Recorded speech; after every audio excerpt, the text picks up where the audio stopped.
Welcome everyone to OCAL's October and Beyond. So I'm Krista Thompson. I've been introducing these sessions. This is our final session of our 5 sessions of our annual series. Today's theme is Can We Prevent What We Can't See? Before we begin though, I will turn this over to my colleagues at OCAL, Kate Witka and Holly Houston, and they're going to just discuss the 16 days of activism against gender-based violence. Thank you, Krista. So as Krista just mentioned, we have just entered 16 days of activism against gender-based violence. This is a global campaign adopted in 1991 calling for an end to violence against women and girls. The 16 days of activism begins every year on the 25th of November, which is the International Day of the Elimination of Violence Against Women. This past Monday, November 25th, the UN updated their statistics to note that around the world, a woman is killed by her partner every 10 minutes. Last year in Canada, a woman is killed by her partner every other day. Towards the middle of the 16 days of activism in December is December 6th, which is the Canadian National Day of Remembrance and Action on Violence Against Women. December 6th is also the anniversary of the École Polytechnique massacre, also known as the Montreal Massacre, in which 14 women were killed in 1989 for choosing to pursue post-secondary education. Some choose to wear a white ribbon to mark this day. The 16 days finishes on the 10th of December, which is International Human Rights Day, and the anniversary of the UN adopting the Universal Declaration of Human Rights in 1948. This was the first document to say human rights should be fundamentally protected. Stats Can reports that 44% of women have been or will be victims of intimate partner violence, including mental or psychological abuse. All forms of intimate partner violence and gender-based violence should be condemned. Again, as mentioned, in Canada, a woman is killed by her partner every other day. Some are at a greater risk of violence, including young women and girls, Indigenous women, lesbian, bisexual women, trans and other gender diverse people, rural, northern, and remote girls, and women and girls living with disabilities. To learn more about the 16 days of activism against gender-based violence, the Government of Canada has a website that you can find by opening your browser and searching Canada 16 Days of Activism Against Gender-Based Violence, and we'll post the link in the chat as well. From here, you can find the link to the Canadian Day of Remembrance and Action on Violence Against Women. Due to the tragic murder of nurse Laurie DuPont while at work by her former partner, Ontario enacted laws to expand and enhance domestic violence and intimate partner violence protections in Ontario. In addition, the Occupational Health and Safety Act requires that the employer take steps to prevent violence and harassment in the workplace. To learn more about the requirements in Ontario, please search Ontario Preventing Workplace Violence, and we will also post the link in the chat. Intimate partner violence and gender-based violence must always be condemned. We also hope you'll take a moment on December 10th to privately or publicly commit to uphold all human rights everywhere, including work. Thank you, Kate and Holly, for that. Those are some very surprising to me statistics that were in there, very difficult topics. I think it's important.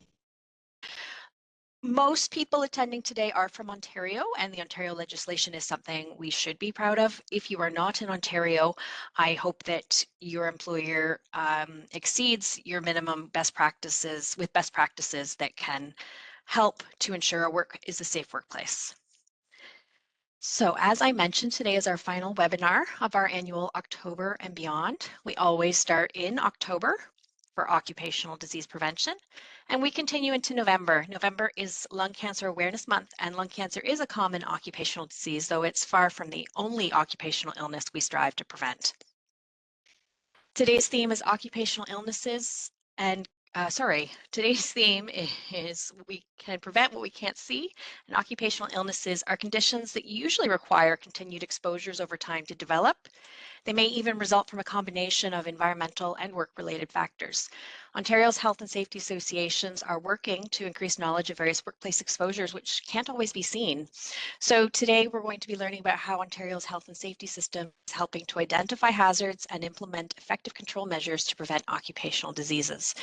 I'll also mention that near the end of the session, we'll put a link in the chat for you to provide feedback via survey, And in the same link, you can request a certificate to verify your attendance at this knowledge transfer session. We are not correlating your answers to your name, so please feel free to be as honest as you like. And those certificates will come out early December, which is unbelievably next week. And I will add that if you missed any of the earlier October and Beyond sessions, we are posting them on the OCOW website in early December, and they are already available on YouTube. So I will begin by introducing our first speaker today. We have Steve Gore, who has the designations of CRST and ROH. Steve is a bilingual consulting professional with over 10 years of experience specializing in occupational health, safety, hygiene, and environmental services and solutions with the goal of helping workers go home to their families every day safe and healthy. Steve is knowledgeable in various industry sectors, including mining, logging, forestry, pulp and paper, construction, and consumer product manufacturing. He holds the Canadian Registered Safety Technician and Registered Occupational Hygienist designations. He is newer to Workplace Safety North, but he's far from new to occupational hygiene and health. So we are very pleased to have him here. He's based out of North Bay, and I'll add that he also enjoys the outdoors with his family. So Steve, I will turn it over to you. Thank you so much for being here. Thanks, Krista, and thank you everyone for attending the final session here of the series.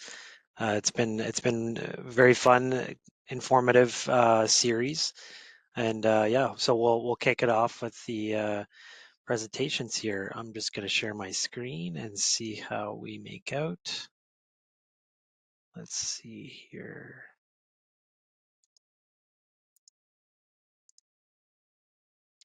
Hopefully that is looking good. Great.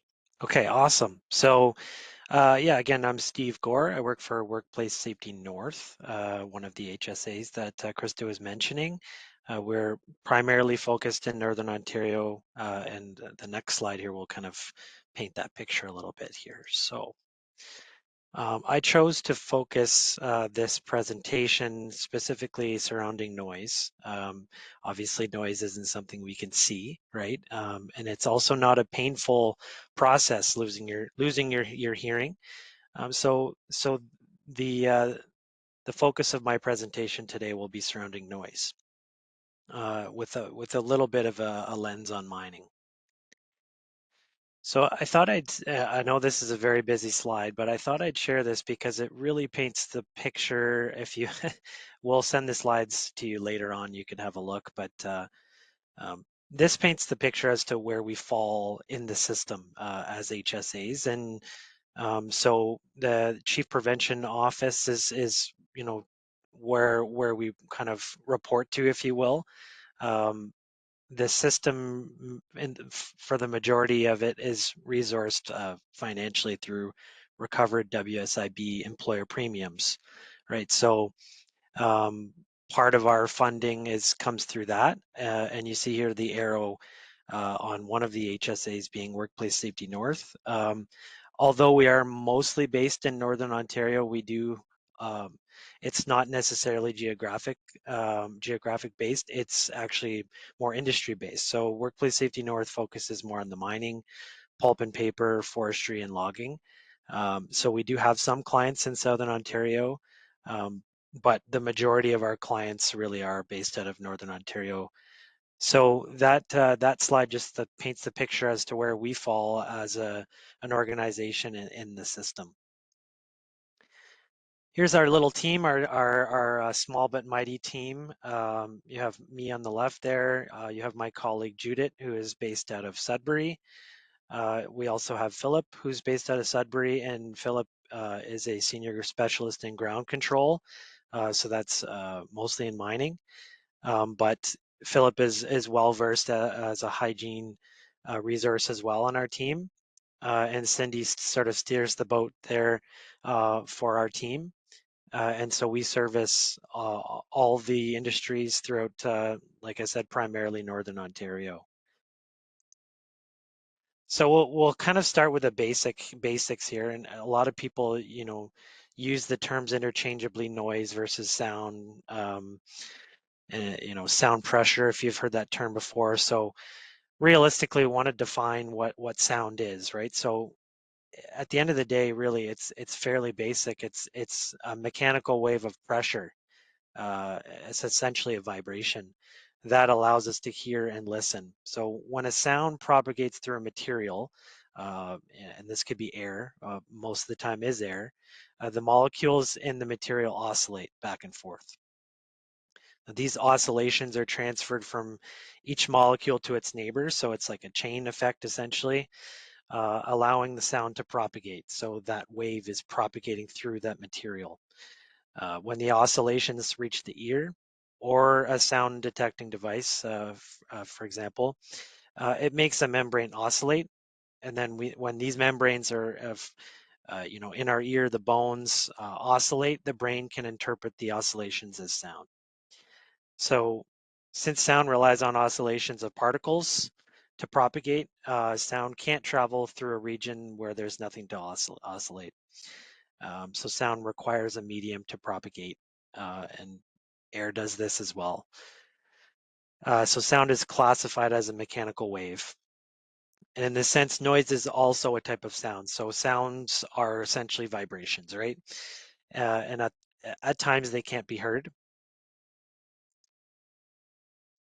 Now, the difference between sound and noise, realistically, a noise is still a sound. It's just considered undesirable. So it's a sound that we don't necessarily want to hear, right?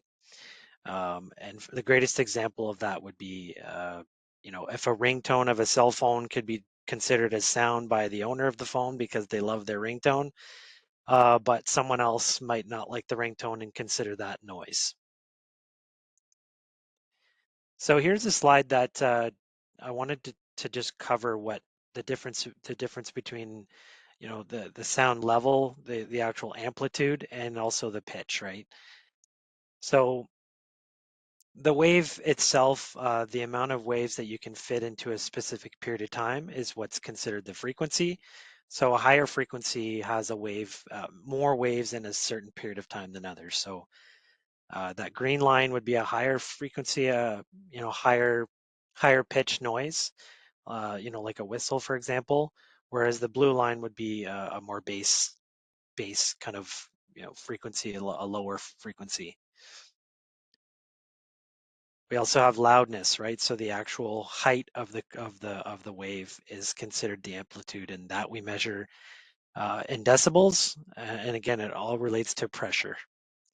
So we hear the term sound pressure level. That's the main sort of unit that we use. So I wanted to cover how how that noise is very unique in the sense that it's not a linear exposure, or it's not measured as linear. The data itself is not linear. It's actually exponential. So every time we increase a decibel level of 3, if we're using an exchange rate of 3, the loudness doubles. So I have an example here. You might have a jackleg in mining, and this is a photo of a worker using a jackleg underground. That jackleg might be producing a noise level of 115 decibels. But if we, go to another work area where we measure 118, that's 3 decibels louder, and so technically that's actually twice as loud. So it's an exponential, and that makes it a little bit more difficult when it comes to analyzing data, which I'll talk about a little bit later. But arguably, mining is one of the most noisy industries. There's several pieces of equipment. The actual act of milling and crushing rock itself is extremely loud, right? So we have open pit and underground applications, and waste rock truck traffic. So those huge haul trucks that you may have seen pictures of or seen in person, carry 300 tons of rock. Screening, milling, crushing, I mentioned, jackleg bolting, any type of compressed air tools. There's a lot of tools in mining that use compressed air. And then you have truck and trail traffic bringing consumables in and out of a mine site. can be considered noise to folks that perhaps live near a mine site. In Timmins, for example, one of the main mines is right in the middle of the city. So you do have some noise that is undesirable sound to people who live right near the mine, right? So noise-induced hearing loss, you might have heard this term previously, but it's a cumulative process, and it's based on the level of noise that a worker is being exposed to, but also the exposure time itself. Um, we always actually there's a term that I'll wait here to mention. So it's not painful, and the biggest thing here is it's hard to convince workers that it's important, because if they go home every day and their ears don't hurt, then why should I focus on that versus something that caused me physical pain, right? So it's really difficult to get buy-in from workers sometimes because of that fact. It's also irreversible. This is something that not everyone knows. There is no surgery for reversing noise-induced hearing loss. So once you lose your hearing, that's it. You can get a hearing device that might help you, but the actual damage itself is already done, right? So a key thing here is to avoid noises that are too loud, too close, or that last too long. All right, so here I wanted to just throw out some numbers.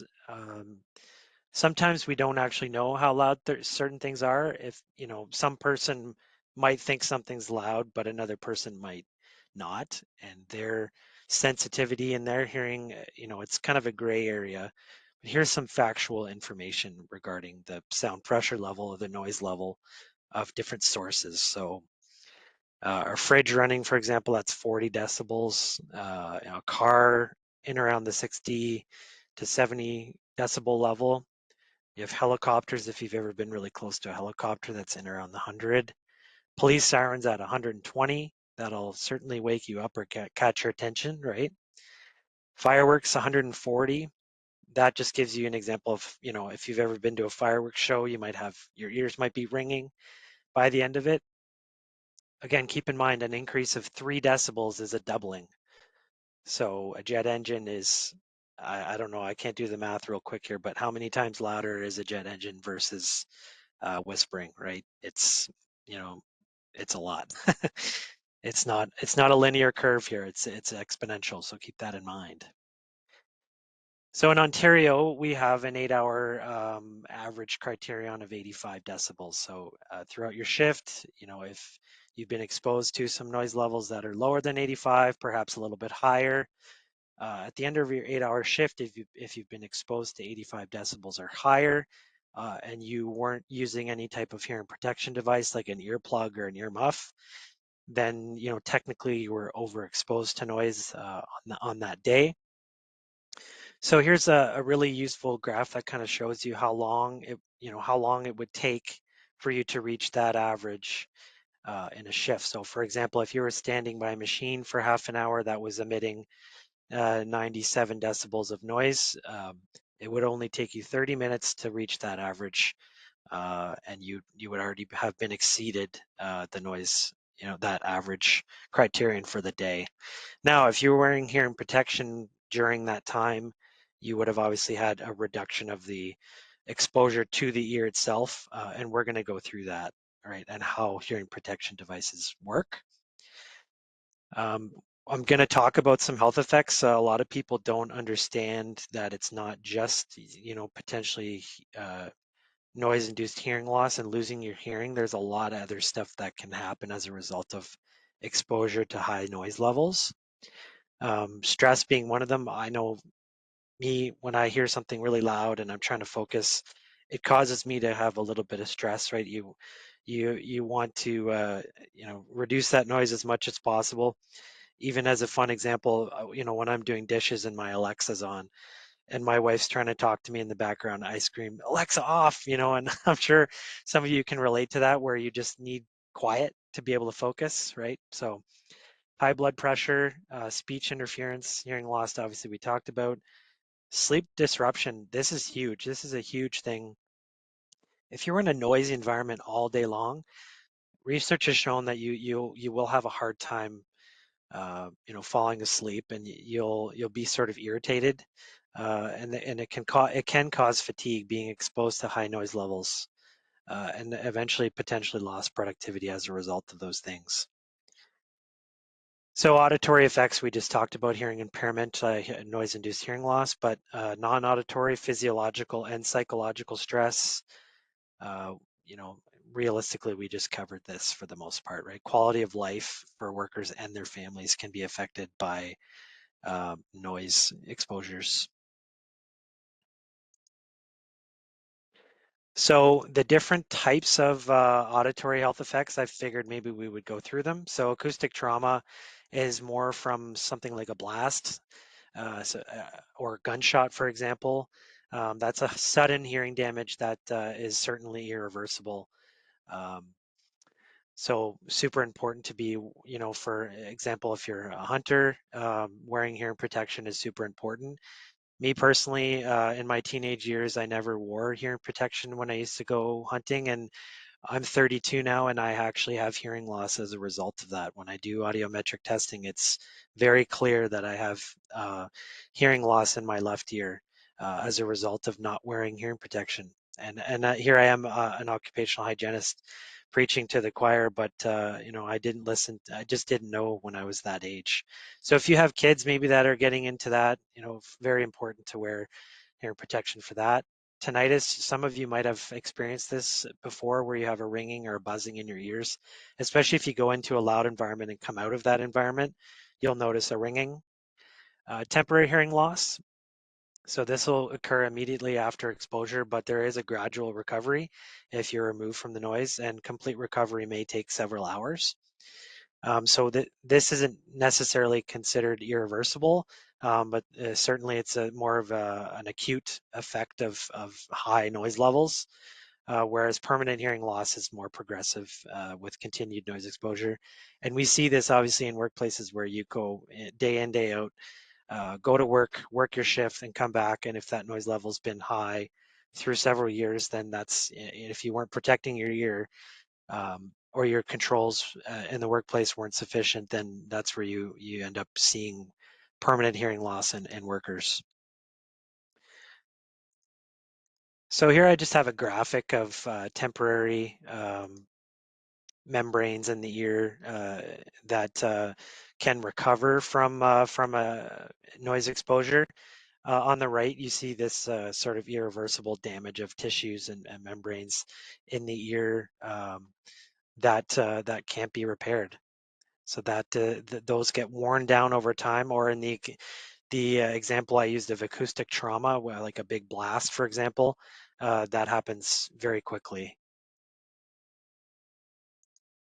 So here we have normal hearing and the frequencies. So when you get a test, audiometric testing, for example, if you've ever seen where you go in a booth and you've got this little button and they expose your ear to different frequencies at different amplitudes.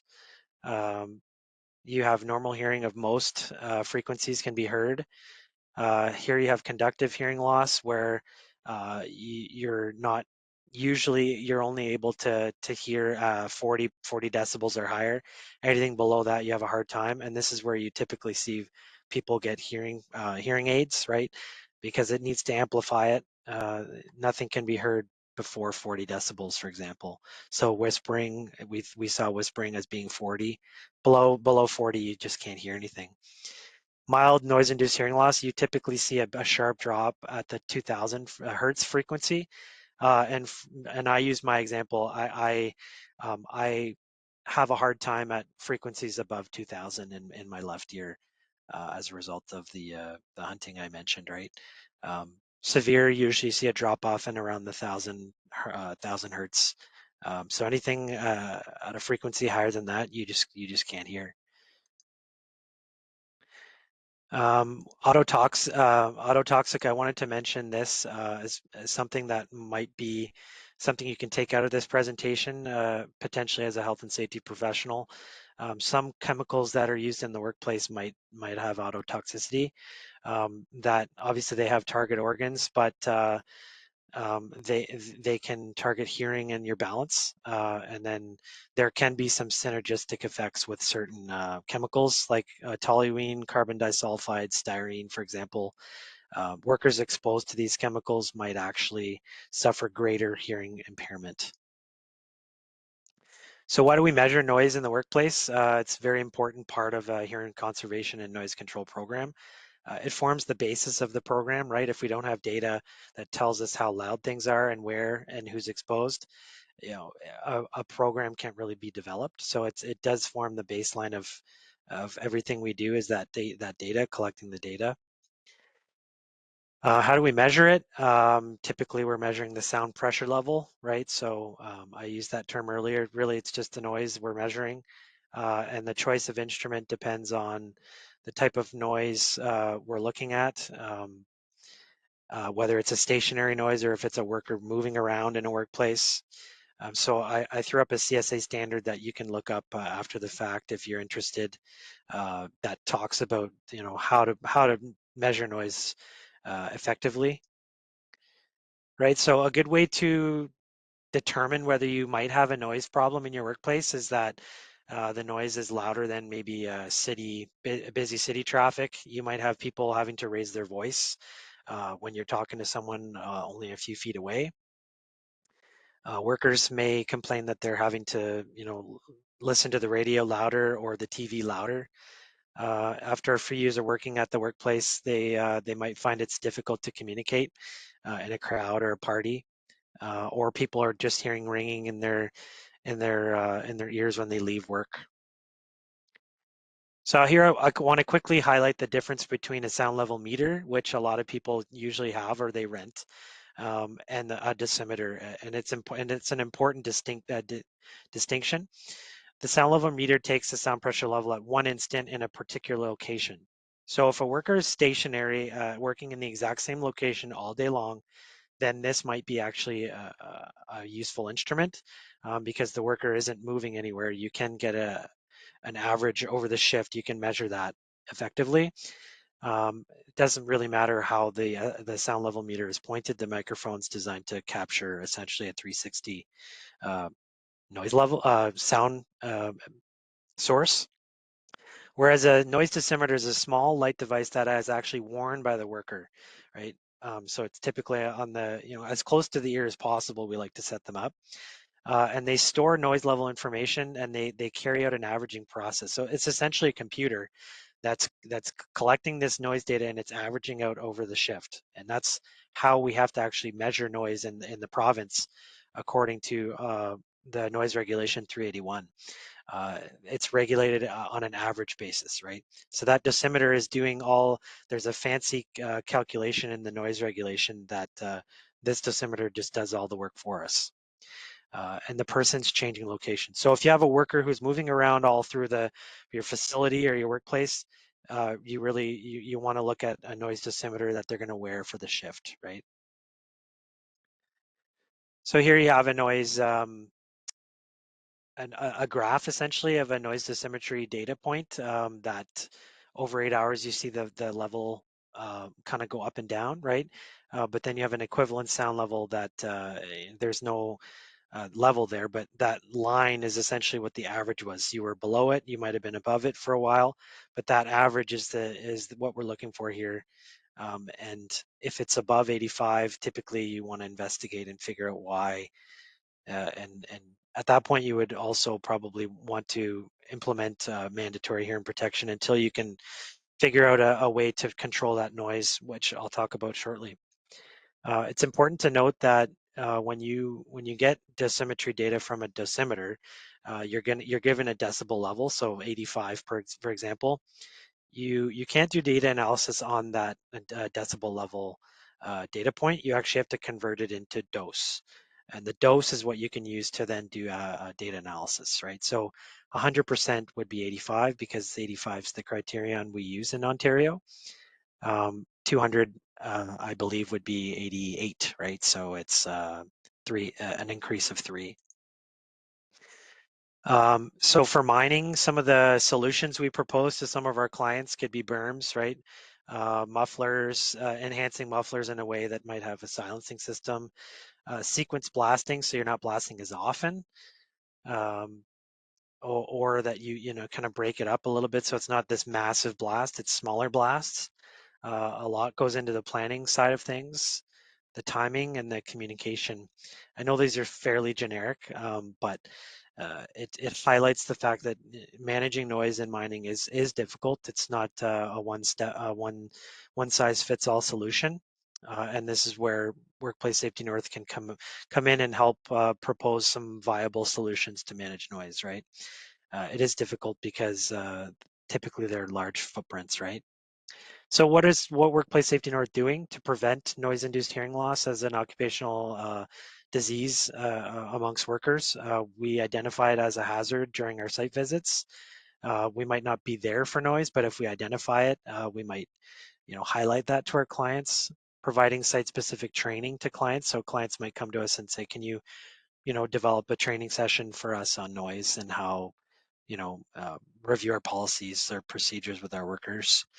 We provide sound level mapping throughout facilities or the footprint of an operation, so you can see it in a sort of 2D where you have maybe issues in certain portions of the operation versus others, but also noise dosimetry, so we can look at all the different workers, perhaps look at them from a group perspective, what their tasks are, what their roles are, and come up with a plan to capture what kind of exposures your workers are getting.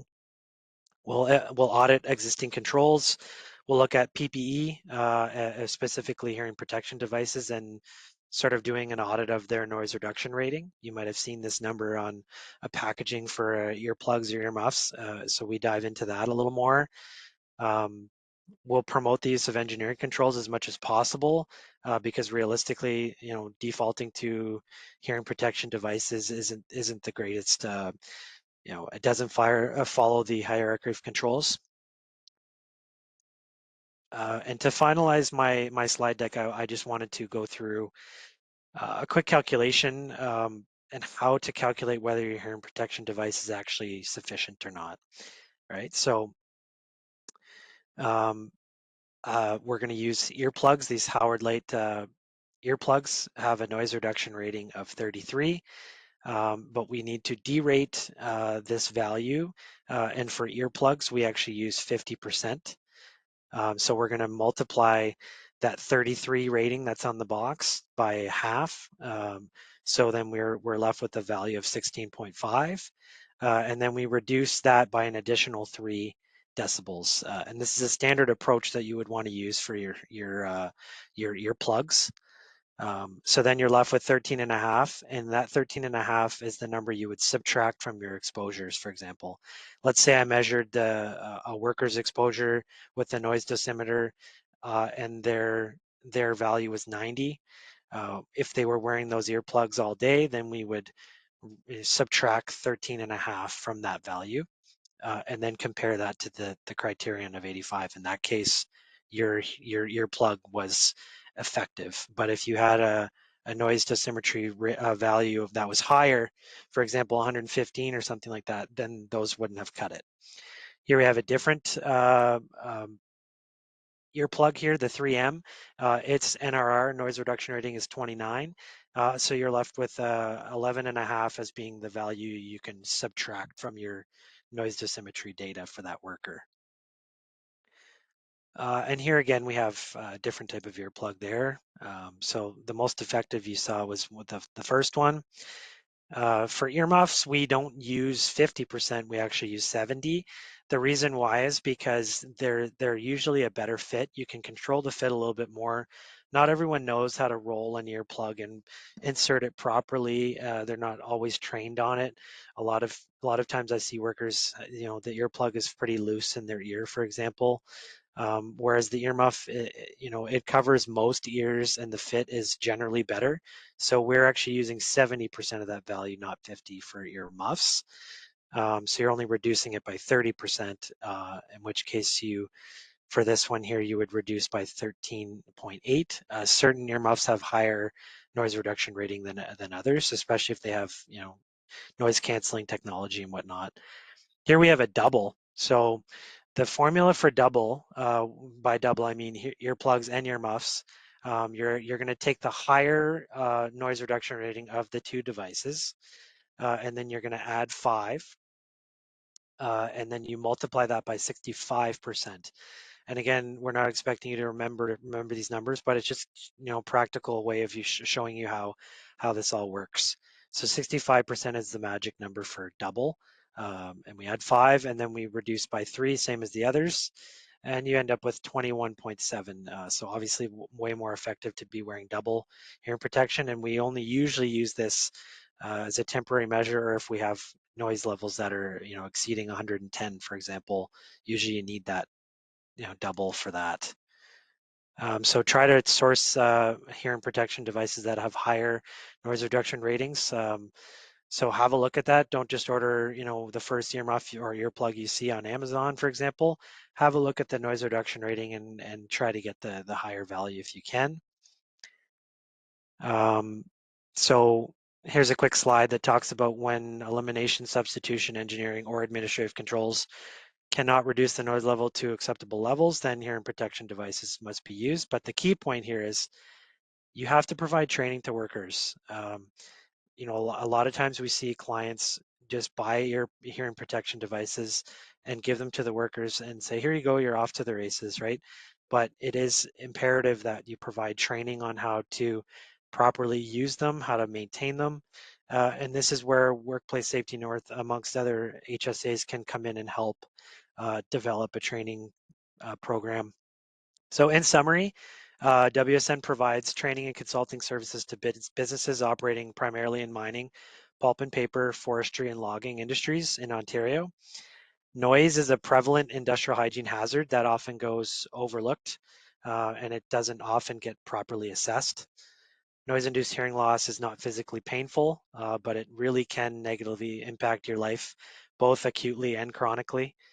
It's irreversible, right? So accurate measurement of a worker's noise dose will help employers manage noise and reduce the frequency of noise-induced hearing loss. So here I have a couple references, and thanks so much for hopping on and listening to my presentation. Thank you so much, Steve. I'm just going to put Workplace Safety North's website in the chat, and I'll say it out loud if anyone's watching the recording later and can't see the chat. It's workplacesafetynorth.ca. I also want to add a couple thoughts before we go to questions. If anyone has questions while you're thinking of them, feel free to put them in the chat, or you can put your hand up and unmute if you'd like, either or. I will just read the questions from the chat. But a couple thoughts. I'm really glad that, Steve, that you mentioned that earplugs are supposed to be the last resort, and that is written in the expectations in Ontario. And I'm really glad you did the derating calculation, because I've done that for people before, and they're always surprised at how much less protection you actually get than the NRR on the box or on the packaging. It's a lot less. I have also been, I'm sure you have too, in areas that require double hearing protection. And you have to really plan and do training, because when it's that loud, you need double hearing protection, then you have to have a signing or a way of communicating with people that does not involve speaking, because it's too noisy to even hear each other when you're up close. So you really have to do that. So I'll just read that Kimberly O'Connell put in the chat, happy to have Workplace Safety North and their northern reach to occupational illness and prevention in Ontario. So that, yes, that is very important. I think if you've ever worked or been up north, you know that up north they often feel that the south forgets about them, and I do think that's sometimes true, and we need to reach out. We need to do a really good job of reaching out to our northern Ontarians. I think that's a gap sometimes. So if you have any questions, yeah. I was just going to mention, if anyone has any specific questions after the fact, feel free to reach out. I'm all ears and happy to help. Whoever wants to reach out, I'm happy to chat further. Great. I'll just share a little personal anecdote. My grandfather had noise-induced hearing loss, and I'm not sure where the technology is today. At the time, the technology for hearing protection was not great, and it's very isolating. All hearing loss can be very isolating occupational illness, or if it's a not noise reducing or induced, it's just an isolating illness. So Melanie in the chat asks, how do you select engineering controls like sound barriers? What are considerations you would look for? Sorry, I wasn't anticipating the question there. Sorry, can you repeat the question, Krista? Of course. How do you select engineering controls like sound barriers? What are some considerations you might look for? That's a great question. I think it depends on the noise level. You know, first and foremost, I would, before even looking at engineering controls, I would focus on the elimination or substitution. Can that, you know, machine or equipment be eliminated? Can we bring it outside versus inside, you know, where the workers aren't? Or can we substitute it for, you know, for example, maybe it's a gasoline engine or a diesel engine. Can we replace it with an electric one that will be significantly less loud? I would focus on that first. And if that's not feasible, then yeah, obviously you're going to move to engineering. And then you're going to want to look at, you know, what kind of noise level are we actually getting from this piece of equipment. That will probably determine, you know, the density of the barrier you're looking at. Obviously, financial means is another thing that you'll have to look at. If it's, you know, engineered out the wazoo, it's going to be expensive versus if it's a pretty simple basic little thing that you know build from Home Depot, you know, that makes a difference as well. And this is where it gets, you know, sometimes a bit difficult to figure out, you know, how much reduction do you need, how much are you looking for. But yeah, different types of materials are better than others. Different acoustic panels, you know, concrete versus something that's fibrous is going to have a different noise reduction rating, I guess, if you will. So those are my preliminary thoughts, but I'd be happy to chat further with Melanie if needed. Yeah, and I'll add that sometimes the cheap stuff works just as well in a lot of situations. That's been my experience. You know, fabric or anything with a high surface area is going to absorb a lot more. Melanie has a follow-up question, but before I read that, I'll just point out that Lawrence Kurtz has commented that a great movie to illustrate the impact of noise-induced hearing loss is called The Sound of Metal. I hadn't heard of that, so I'm gonna have to look that up. So Melanie's follow-up question is, are sound barriers similar to hearing protection devices? Do they all have ratings based on how much they'll reduce sound? I haven't seen that many with an actual noise reduction rating. No, because I mean, you'd have to have all kinds of fancy instrumentation realistically to measure it, and it's not a one size fits all approach, right? You know, to me, they wouldn't really be able to tell you exactly what you're going to get out of it. You'd have to measure it after the fact. Whereas, you know, hearing protection devices, typically they're measured in a lab setting. They're able to standardize how they're measuring it across the board.